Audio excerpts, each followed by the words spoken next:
Hello दोस्तों, रोज नई कहानियों की दुनिया में आपका स्वागत है। आज हमारी कहानी है प्रभु श्री राम के बारे में।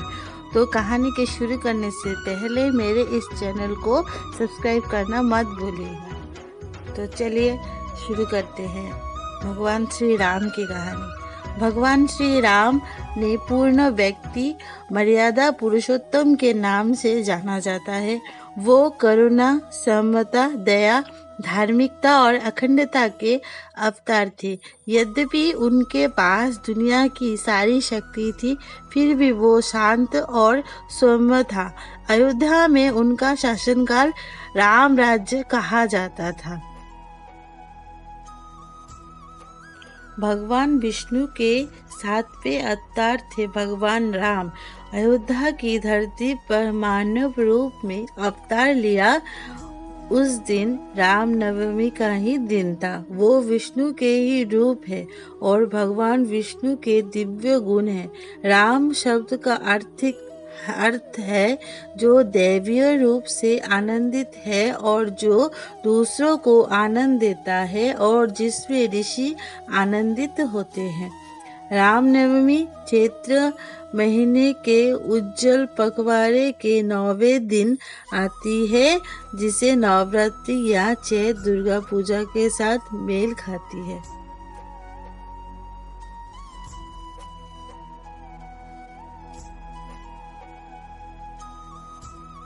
इसीलिए कुछ क्षेत्रों में त्योहार 9 दिनों में फैला हुआ है। इस दिन को भगवान राम के जन्मदिन के साथ साथ राम और सीता के विवाह दिवस के रूप में भी मनाया जाता है और इस तरह उन्हें कल्याणोत्सव भी कहा जाता है। भगवान राम ने पूर्ण व्यक्ति का अनुकरण किया। वो करुणा, सौम्यता, दया, धार्मिकता और अखंडता के अवतार थे।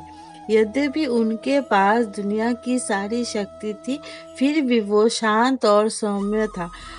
अयोध्या में उनके शासनकाल को परिपूर्ण शासनकाल के प्रतीक स्वरूप राम राज्य कहा जाता था।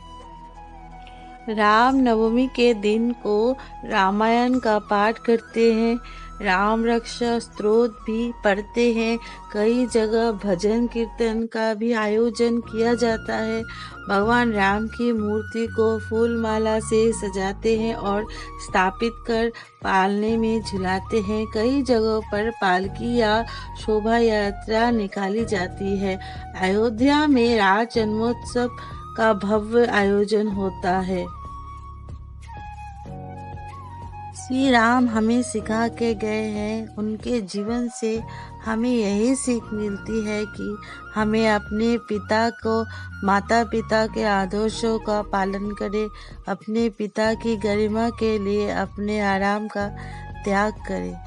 यहाँ तक कि अपनी सौतेली माँ अगर आपके प्रति दयालु नहीं होती है तो स्पष्ट रूप से नापसंद करती हो, अपने ही जन्म के बच्चे के पक्ष में आपके खिलाफ अपराध करती है, उससे नाराज ना हो, उसके खिलाफ लड़ाई ना करे, उसकी और इच्छाओं का सम्मान करे। भाई के रूप में अपने भाई के प्रति प्रेम रखे, उसकी देखभाल करे और एक पति के रूप में यही सिखाते हैं, अपनी पत्नी की रक्षा करो, उसकी सुरक्षा और उसकी पवित्रता के लिए लड़ो। लेकिन कई बार ऐसा भी होता है कि किसी के दिव्य मार्ग को गृहस्थ स्वामी के रास्ते पर भी चलना चाहिए। गृहस्थ की भूमिका को अंतिम भूमिका के रूप में न देखें और एक राजा के रूप में अपने लोगों के लिए सब कुछ बलिदान कर दे। अपने खुद के आराम के प्रति, अपनी सुविधा या अपनी खुशी के बारे में ना सोचे। राज्य को अपनी जरूरतों के आगे रखने के लिए ना ही सोचे। रावण ब्राह्मण था। वो एक महान विद्वान थे जिन्होंने शास्त्र दर्शन पर कई रचनाएं लिखी। वो दिखने में भी शक्तिशाली, गतिशील और सुंदर था। लंका के प्रतिभाशाली सुंदर राजा के रूप में उनके पास वो सब कुछ था जो उन्हें सुखी और शांतिपूर्ण बनाने की आवश्यकता होगी। फिर भी वो अहंकारी और लालची था। उनके अतिरिक्त इच्छाओं ने उन्हें अधिक से अधिक शक्ति, अधिक से अधिक धन और अधिक से अधिक महिलाओं को अपनी हर इच्छा को पूरा करने के लिए प्रेरित किया। राम और रावण के बीच मुख्य अंतर यही कि भगवान राम का हृदय दिव्यता, प्रेम, उदारता, विनम्रता और कर्तव्य की भावना के साथ। बस यही तक थी भगवान श्री राम के बारे में हमारी कहानी। तो फिर मिलते हैं दोस्तों नई कहानी को लेकर। तो आज के लिए इतना ही, फिर नए वीडियो को साथ